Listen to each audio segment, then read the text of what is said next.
Bonjour à tous, bienvenue sur Enzo TV, je suis Enzo Foucra. On se trouve actuellement à Escalform à Villemomble et aujourd'hui je vais vous proposer une séance de prise de masse musculaire pour les pectoraux. Donc cette séance va se composer de 4 exercices, 3 exercices de base et un exercice d'isolation. En exercice de base on aura le développé couché, le développé incliné et les dips. En exercice d'isolation on aura les écartés couchés. On effectuera 4 séries par exercice. La fourchette de répétition de travail, 6 à 10 répétitions. Ça variera selon les exercices. Gardez en tête que pour travailler la masse musculaire, 6-10 c'est la fourchette dans laquelle vous devez travailler. En dessous de 6, on sera plus sur des filières nerveuses, donc on développera plus la force.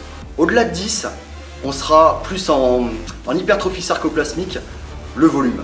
Alors j'en vois déjà certains qui me disent ouais mais la masse et le volume c'est la même chose. Ben non, c'est deux styles de travail complètement différents et j'essaierai dans une vidéo ultérieurement de différencier un petit peu les deux termes. Au niveau du temps de repos, 2 minutes de repos entre chaque série. Pourquoi ?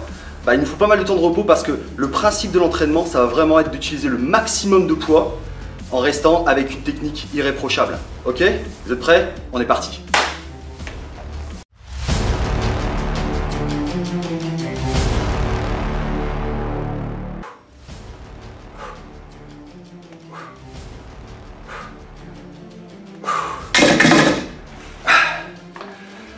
Ok, avant de commencer, je vais faire une petite aparté sur le rôle de l'échauffement et son importance.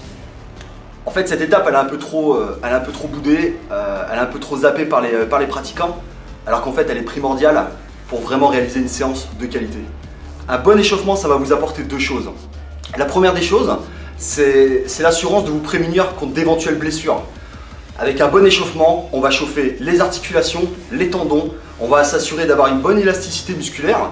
Et la deuxième des choses, on va maximiser notre potentiel de séance. Comment ? On va améliorer la vascularisation. Une meilleure vascularisation est égale à meilleur transport d'oxygène. Plus d'oxygène est égal à plus d'ATP, donc plus d'énergie. Et deuxièmement, ça va vous permettre de stimuler le système nerveux afin de profiter vraiment d'une qualité de contraction maximale. Donc ne zappez pas l'échauffement. Alors, comment on s'échauffe ? Personnellement, je vous conseille de réaliser 3 séries d'échauffement avant votre série effective. Première série, une série de 15 à 20 répétitions à peu près 20-30% de la charge utilisée, de la première charge que vous allez utiliser.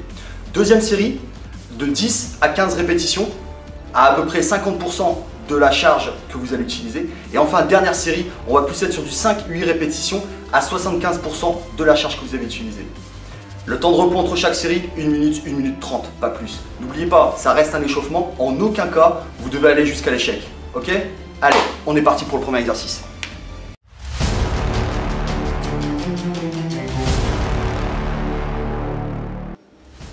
On est parti pour le premier exercice, le développé couché. On le présente plus, ça reste l'exercice phare pour le développement des pectoraux. C'est un exercice polyarticulaire, comprenez par là qu'il va non seulement travailler effectivement les pectoraux, mais il va aussi développer l'avant de l'épaule, les triceps et les dentelés. Donc le développé couché peut paraître simple d'exécution, mais ça reste un mouvement qui reste très technique. Donc je vais vous donner 2 astuces pour vraiment potentialiser votre exécution du développé couché. La première d'entre elles, maintenir les omoplates collées contre le banc. Ça va vous assurer quoi? Ça va vous assurer pendant le mouvement de poussée de garder l'épaule en position basse et de s'assurer que l'ensemble, 100% de la tension que vous allez accumuler sera focalisée sur les pectoraux. Si vous ne gardez pas les omoplates collées contre le banc, qu'est-ce qui se passe? Regardez, c'est très simple. J'ai mon omoplate qui va faire saillie, j'ai mon épaule en fin de poussée qui va légèrement se projeter vers l'avant. Je perds cette fameuse tension au niveau des pectoraux et c'est les épaules qui vont prendre le relais. C'est pas du tout ce qu'on veut. On veut maintenir 100% des tensions au niveau, 100% de la tension au niveau des pectoraux. Donc gardez bien les omoplates collées contre le banc. La deuxième astuce, s'il vous plaît, ne verrouillez pas complètement les bras en fin de poussée. Pourquoi? Pour 2 raisons. Une raison préventive et une raison, on va dire, d'efficacité de mouvement, d'efficacité de travail. La préventive, c'est bien simple. Si vous verrouillez brutalement et complètement les bras en fin de poussée, qu'est-ce qui se passe? Vous allez accumuler un stress au niveau du tendon, au niveau de l'articulation. Un tendon qui est stressé, c'est un tendon qui va finir par s'enflammer. Et un tendon enflammé, ça mène à quoi? Ça mène à une tendinite. Donc ne verrouillez pas les bras complètement. La deuxième raison, c'est plus pour une efficacité de travail. Encore une fois, regardez ce qui se passe. En début de mouvement, toute la tension est sur le pectoral. Jusque là, c'est ce qu'on recherche. Sauf que si je verrouille brusquement mon bras en fin de mouvement, qu'est-ce qui se passe? Il va y avoir un transfert de tension et c'est mon triceps qui va prendre le relais. C'est pas ce qu'on veut. Donc, gardez cette légère souplesse, ce petit flex au niveau du coude lorsque vous faites votre développé couché. D'accord? Allez, on est parti pour l'exécution. Donc, on s'allonge sur le banc, les yeux au niveau de la barre. Alors, selon le matériel que vous avez dans vos salles, il y a généralement un petit indicateur. Ça vous évite d'avoir une barre qui est asymétrique, qui est placée asymétriquement. Au niveau de la prise, on va être légèrement supérieur à la largeur d'épaule, d'accord? Tâchez de toujours verrouiller avec vos pouces pour plus de sécurité. On va développer la barre au-dessus de la poitrine, d'accord? Maintenez les omoplates collées en arrière, vous faites une légère adduction des omoplates. Petit flex au niveau des coudes. Et là, je vais descendre la barre en inspirant sur 2 secondes. On contrôle le mouvement. On descend la barre sur une ligne téton, sternum, téton. Pas trop basse, ni trop haut. Gardez ce repère. Contact avec la poitrine, sans pause de barre. Et je pousse de manière énergique sur 1 seconde, en expirant. Voilà ce que ça donne.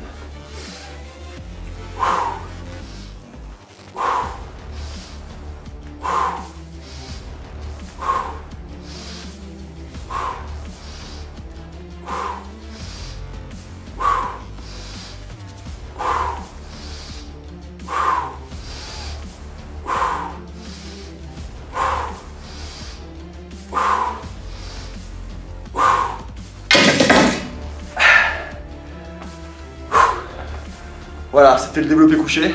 J'espère que ces petits conseils vont vous faire redécouvrir cet exercice, car ça doit rester votre meilleur ami pour le développement des pectoraux. On est parti pour le deuxième exercice, suivez-moi.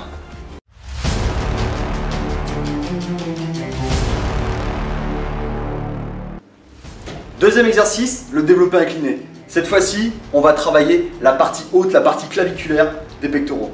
Ok? Allez, je vous montre l'exécution. Donc on s'installe sur le banc, les yeux sous la barre, écartement légèrement supérieur à la largeur d'épaule. On va crocheter avec les pouces, on va développer la barre au-dessus de la poitrine, les épaules en position basse, donc on va faire une adduction des omoplates, coller contre le banc.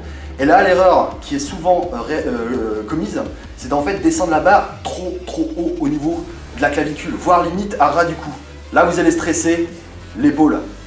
Descendez la barre sur la partie haute des pectoraux. J'inspire en descendant sur 2 secondes, contact avec la barre sans la poser.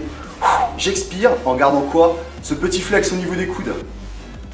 J'inspire, je pousse de manière énergique sur 1 seconde.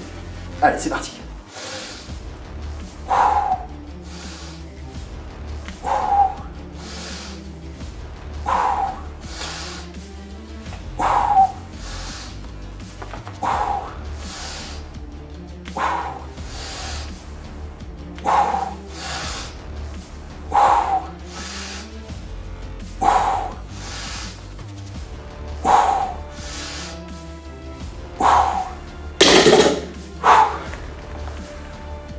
Pour cet exercice, on réalisera donc 4 séries de 8 à 10 répétitions, 2 minutes de repos. Ok?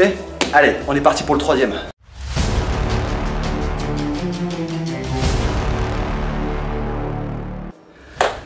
On est parti pour le troisième exercice, les dips. Personnellement, j'adore cet exercice. Pourquoi? Parce que c'est un exercice complet qui va solliciter toute la ceinture scapulaire. Comprenez par là toute la partie haute du buste. D'accord? Allez, on est parti. Donc pour vous positionner, vous allez saisir la partie fuyante de la barre, de chacune des barres, d'accord? La partie droite, les parties parallèles seront réservées pour le travail des triceps. Nous, ce qu'on veut travailler, c'est les pectoraux, d'accord? Je saisis donc la partie fuyante de chaque barre. Première des choses, je vais m'assurer d'une bonne stabilité au niveau du corps. Comment? Je gagne au niveau des abdominaux. Je contracte les fessiers, les jambes vont être serrées l'une contre l'autre. Je vais pencher légèrement le buste vers l'avant. J'inspire en descendant. Une fois que mes bras sont parallèles au sol, je remonte en expirant, en maintenant une petite souplesse au niveau du coude. Ok? Petite astuce, lorsque vous poussez, lorsque vous êtes en phase de pousser, ayez cette volonté de vouloir ramener les 2 barres l'une contre l'autre. Ça va vous assurer quoi? Ça va vous assurer un terrible pic de contraction. Ça va vous assurer aussi de recruter un maximum de fibres musculaires. D'accord? Allez, on est parti.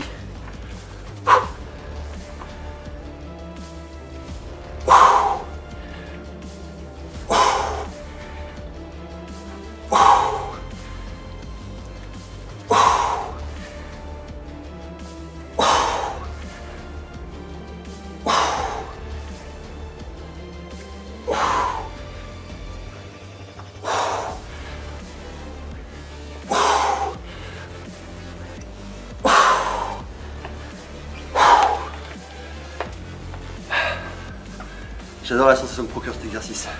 Si jamais votre poids de corps vous permet de faire beaucoup plus que les 10 répétitions maximales de la fourchette, n'hésitez pas, vous vous lestez, vous prenez une ceinture, une chaîne, vous mettez un poids.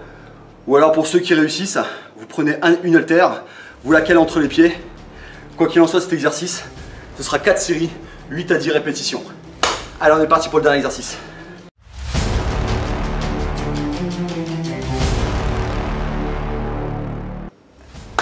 Dernier exercice, les écartés couchés. C'est l'exercice d'isolation monoarticulaire qui veut dire que là, sur ce type d'exercice, seuls les pectoraux vont entrer en action. Aucun muscle connexe, hein. Pas d'avant d'épaule, pas de triceps, vraiment que les pectoraux. Donc j'aime bien terminer par cet exercice, pourquoi? Parce que ça va nous permettre, en fin de séance, de bénéficier d'un bon étirement, ce qui est toujours appréciable. Donc, les écartés couchés, cette fois-ci, vont nous permettre de travailler la partie centrale des pectoraux. Ok, donc on prend les haltères sur les cuisses, on les accompagne avec les genoux, on s'allonge sur le banc, on développe les haltères au-dessus de la poitrine, on va adopter un petit flex au niveau des coudes, et là on va descendre les haltères de part et d'autre du corps en arc de cercle. Comme vous pouvez vous en apercevoir, l'angle que forme mon avant-bras et mon bras en aucun cas ne change. J'inspire pour profiter de l'expansion thoracique. Une fois que les haltères arrivent au niveau de l'épaule, je remonte en expirant. J'inspire, je descends les haltères sur 2 secondes. J'inspire.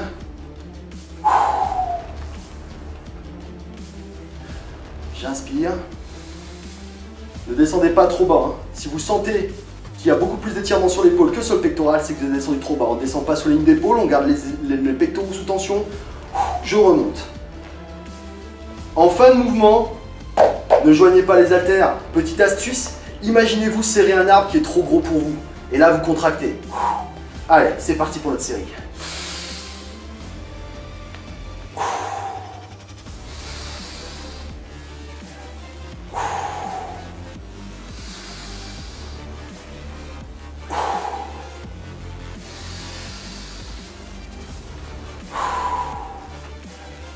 J'inspire. J'expire, je contracte. J'inspire.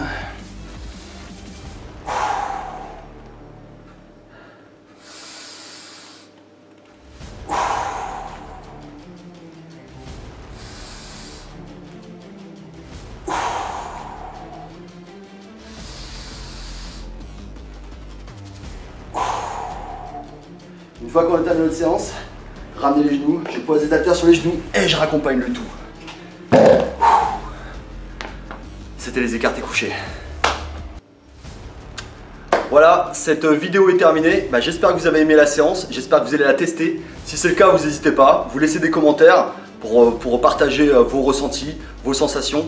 Si jamais cette vidéo vous a donné envie de suivre la chaîne et de voir les futurs contenus qui vont y être dispensés, notamment la semaine prochaine, une vidéo sur un entraînement de masse triceps biceps en superset, vous n'hésitez pas, vous vous abonnez. D'ici là, je vous souhaite tous un très bon entraînement et je vous dis à bientôt. Vous étiez sur Enzo TV, bye bye, ciao.